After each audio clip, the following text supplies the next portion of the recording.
So much of what guides our decisions are actually assumptions and beliefs and blind spots that were given to us by somebody else, usually pretty early in life.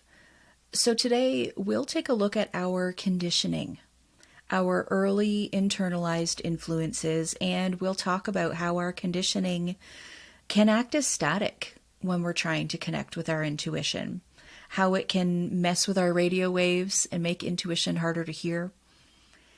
And I want to introduce you to the idea of cognitive oil changes, clearing out some of the gunk that has been accumulating over the years so that your engine, your mind, can run a little more smoothly as you navigate the road ahead. We're taking a road trip this week, my friends. Fasten your seatbelt. Let's go. Welcome to Careergasm. This is a place to help you find your way to feel good work. I'm Sarah Vermunt, and I help people navigate their careers. I'm a career coach, a best-selling author, and my work has been featured at places like Forbes, Fortune, Inc., Entrepreneur, and Fast Company. On this show, we talk about career navigation and career change, and specifically the human side of work, where the professional is personal. We have heartfelt, nuanced conversations about navigating your career, including all of the squishy feelings that come along with being a human at work. Thanks for listening. I'm glad you're here. So we're taking a road trip this week, and we are headed to your past. Dun, dun, dun. I'm just kidding. It's going to be fun, I promise. Here's why I want us to take a look at our past. Because it comes up anyway in our decision making, whether or not we actually know it's happening. Sometimes when I'm helping people fine-tune their intuition, they'll say something like, I can't tell if this is intuition or like if this is my old anxiety coming up, or like I can't tell if this is like what my intuition is telling me, or if it's like literally just my old habitual thinking in sheep's clothing. And like valid questions, right? It's not always easy to tease that stuff out. And so it's time we take a look at our habitual thinking. It's time we take a look at our conditioning. And here's what I mean by conditioning. I mean our usually early influences in life that have informed the way we think, the way we perceive things. That's stuff that was given to us by someone else, whether it was an individual person or society at large, that we have either intentionally or mostly non-intentionally internalized, and it's influenced how we're behaving now, even without us even really consciously knowing it. So things that cause conditioning, for example, broadly, societal rules, norms in society, also institutional rules, the rules and things you were taught at school, in religion, things that the capitalist system we're in teach us, work culture at large. There's all of these unspoken rules, right? Also, things you've internalized from your early experiences with your parents or caregivers or teachers. And a lot of this includes subtle messaging. So not necessarily something that was overtly said to you, but, just things that you got the memo about as you went through life based on how people behaved and what they taught you. Again, these are individuals and society at large. All of us have a very unique cocktail of conditioning that we picked up as kids. And this has turned into habitual thought patterning. All of us have our favorite neural pathways that we use when we think about things. We tend to think about things the same way every time because of that. And so a lot of the stuff that influences our thinking and our decision making, they're conditioned thoughts and beliefs that were given to us by someone else and internalized before we were fully cooked, before we were fully baked, when we were just young people. And this was a good adaptation at the time. We were not bad for doing this. We were just kids. All children do this. We pick up on things in our environment. That's how we learn. But have you ever heard the quote, gosh, and I forget who said this, but there's this famous quote and it says, "The tools that helped you in the first half of your life won't help you in the second half of your life." And I love that quote. And here's what I think it means. I think some of the things that were adaptive in a good way for us as young people are less adaptive for us when we're older and perhaps a little wiser and get a stronger sense of what's right and wrong for us. But most of us were told in overt or subtle ways that there's something outside of us that will keep us safe. And so that's what all these rules, all of this external conditioning is about. We were told to, scramble after things like security. Finish lines were really important. To strive after accomplishments, accolades were really important. Relationships and maintaining them at all costs is really important. Having things, accumulating things, growing wealth is important. So it's funny, we've each sort of had this conditioning that tells us there's something outside of you that can save you, and this is what it is. But unfortunately, you've probably already come to the realization, like I have, that there is no holy grail, including the one thing that you think is the holy grail, by the way, right? like a lot of us who are still working on this, and, myself included, it's like we've figured out a lot of stuff, but there's probably still one or two things that we think are the thing. And I'm raising my hand here.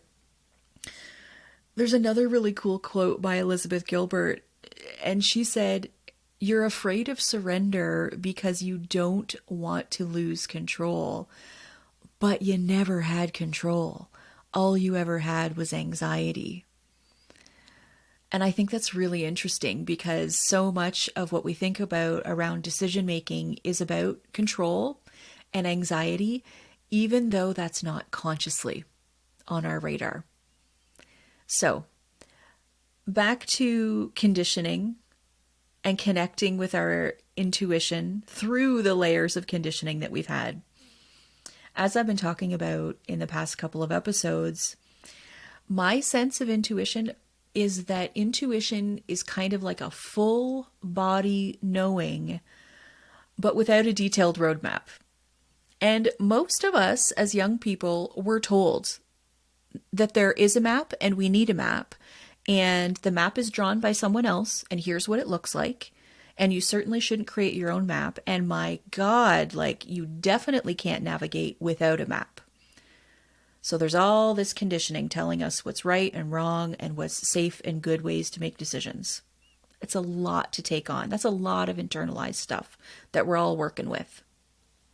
So this idea of using your intuition, bringing intuition into your decisions, especially if it's in your career, my goodness, this feels genuinely threatening to some people. And here's why. For some people, probably not you because you're listening to this, but I'm sure you know someone like this. You've got someone in your life who says, well, intuition isn't a path to bulletproof decisions. That's crazy. But it's the wrong thing because bulletproof decisions don't exist anywhere. They just don't exist. But a lot of our conditioning says that they do. And, people will tell you the answer is this thing over here. But the truth is we live in a very dynamic, ever-changing world. And the sooner we start tuning into our intuition and the sooner we stop trying to lock down, quote, security, the better off we are. Specifically around big life decisions. Here's why. I'm always advocating to pull in intuition. Using your intuition makes us more adaptable, less fear-driven, So there's like less rigidity, less of that sort of desperate, panicked, clinging sort of feeling. And that is important to be agile and adaptable in an ever-changing world. It's one of the reasons why, I've probably talked about this before, but I'm going to go there again. It's one of the reasons why, like, it drives me crazy when I see the word future-proof. Like, sometimes people talk about, quote, future-proofing your career. It's a false concept of something being future-proof, because all it's doing is it's preying on people's mostly unconscious fears that are based on grasping after control and certainty and safety. And it's not a good way to prepare people for an ever-changing world. And so that's just my personal beef as a career coach who happens to help people with changes. This clinging, this any sort of fear-mongering around future stuff, it's not good. It just preys on people's fears. And you can understand why people would be pulled into that, right? So, as we're thinking about making career decisions, big ones like a career change, even small ones, day to day, other ones around like how to navigate work relationships, really just any career decision, most of us, without knowing it, have some old conditioning gunking up the works. Some old stuff that we were taught as young people that unconsciously influences how we navigate decisions and how we make decisions. And here's what's really scary about it. We don't even know it's happening a lot of the time. It's just running in the background, controlling how we make decisions. And so, for those of you who've listened to this, I know you're interested in introspection. You wouldn't be here if you weren't. So it's really important that we look inward, particularly when we're making decisions that feel a little bit scary, because we do tend to go on cognitive autopilot when we feel scared. It's not a great place to work from. It's not a great place to make decisions from. Because as I was saying, a lot of us have, well, let's be real, all of us have, to varying degrees, old conditioning, that sort of internalized habitual thinking that is gunking up the works. It's kind of like, for those of you that wear glasses, you know how you have to wipe or wash your glasses every once in a while so that you can see more clearly? You got to remove some of that gunk. We have to do that in terms of the way we think as well. And I want to introduce you to the idea of what I call the cognitive oil change. And all I mean by that is it's just an acknowledgement that over time, we just accumulate a lot of gunk, a lot of, not particularly adaptive thought patterns, a couple of blind spots that gunk up the works when we're just trying to run our life, when we're trying to make decisions, when we're trying to do stuff. And it's not unlike running your car. The oil you put in at one point was fine. It ran fine for a while, but the more stuff you pick up, it just gunks up the works. And, by the time it gets gunky, you got to get rid of that stuff, get rid of some of that gunk. Get rid of some of those old habitual ways of thinking, because they're not helping your system run optimally. And of course, we're talking, we're using the metaphor of an engine here, but we're talking about your mind. We want your mind to be able to run more optimally. We don't want all of these gunky blind spots and assumptions to be impacting your decision making in a negative way. So, hence the need for the occasional cognitive oil change. Hence the need to start to notice and address and gently release some of our less adaptive conditioning that we've just picked up along the way through life. When you do this, when you follow that thread back to where you picked up certain thoughts, behaviors, assumptions, and belief, perhaps in your childhood years or your teenage years or early adulthood, when you follow that thread back, it is so deeply empowering. Even if you haven't changed the behaviors yet, even just the process of following that path backward and noticing where the seed was planted, noticing where it originated, that way that you think about things, that block that you trip over all the time, like noticing the thread that goes back to like, Jesus Christ, when I was 8 years old, I was constantly told X. That is deeply empowering. It's kind of like time traveling with magic goggles that you didn't have the first time around. When you follow that thread back to notice where you got your conditioning, because you can bring those insights back with you. You can be like, oh shit, now I see why I'm constantly thinking about this in this way.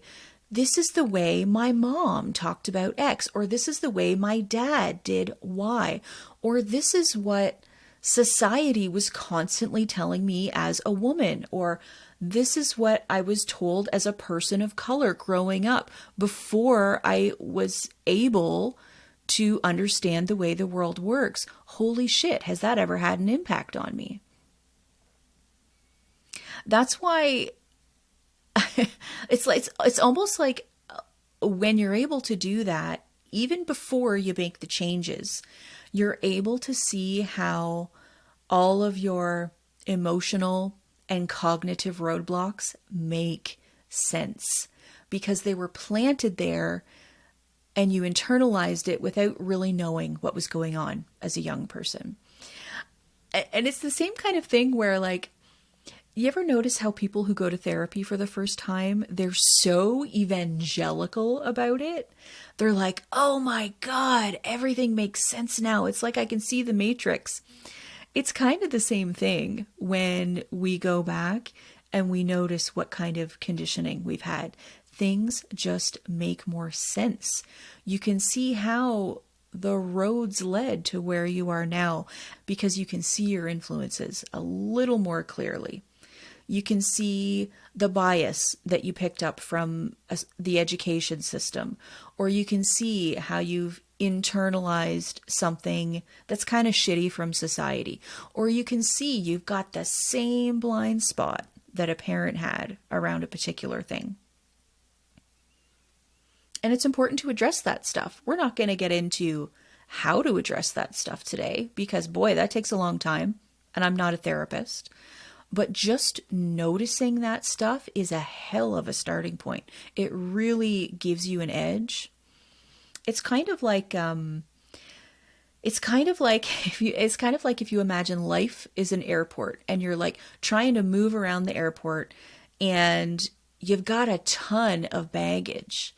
It's a real pain in the ass to try to move when you've got a ton of baggage. So we need to deal with the baggage. We need to soften some of the conditioning. We got to get ourselves a cognitive oil change and release some of that stuff so that it's easier to navigate around. Not only is it easier, it's actually more efficient and faster to make decisions and take action when you've got less baggage to carry with you. We can just be way more efficient because we're not juggling 100 different childhood experiences with us that we haven't addressed. So we got to get ourselves a cognitive oil change. And so you might be listening to this and you think, oh my God, that's going to take years. Yeah, it does for most of us. And most of us go through it in cycles, right? And we revisit the same things again and again. And we just move up level by level, gently. So yeah, it's going to take a while to work through some of the stuff that has unconsciously impacted your thinking and decision making for decades. You're darn right, it'll take a while. But here's a really great place to start. In any given moment, you do have the power to choose which part of yourself you want to identify with. So when you're in a moment of spiral, when you're freaking out about something, when you're panicking about something, when you keep stumbling over that same thing you keep tripping over all the time, mentally or emotionally, at any moment you have the option to zoom out and decide, okay, which part of me do I want to identify with here? Do I want to identify with the part of myself that's spinning out? Or do I maybe want to identify with the part of myself that is a little calmer? Do I want to identify with the part of myself that is noticing what's playing out versus being in what's playing out? Like maybe you want to identify with the observer. That can get you to calm a lot quicker.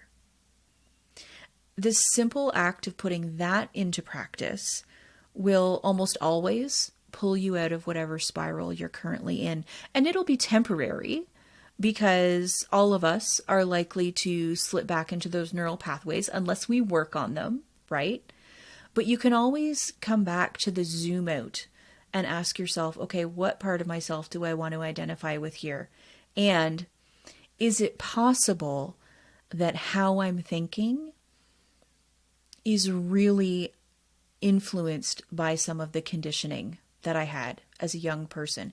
If you take just that question forward with you, where is how I'm thinking influenced by my conditioning? Boy, that'll change your life in a pretty short amount of time because you'll start to see things so much clearer as you're getting ready to make decisions.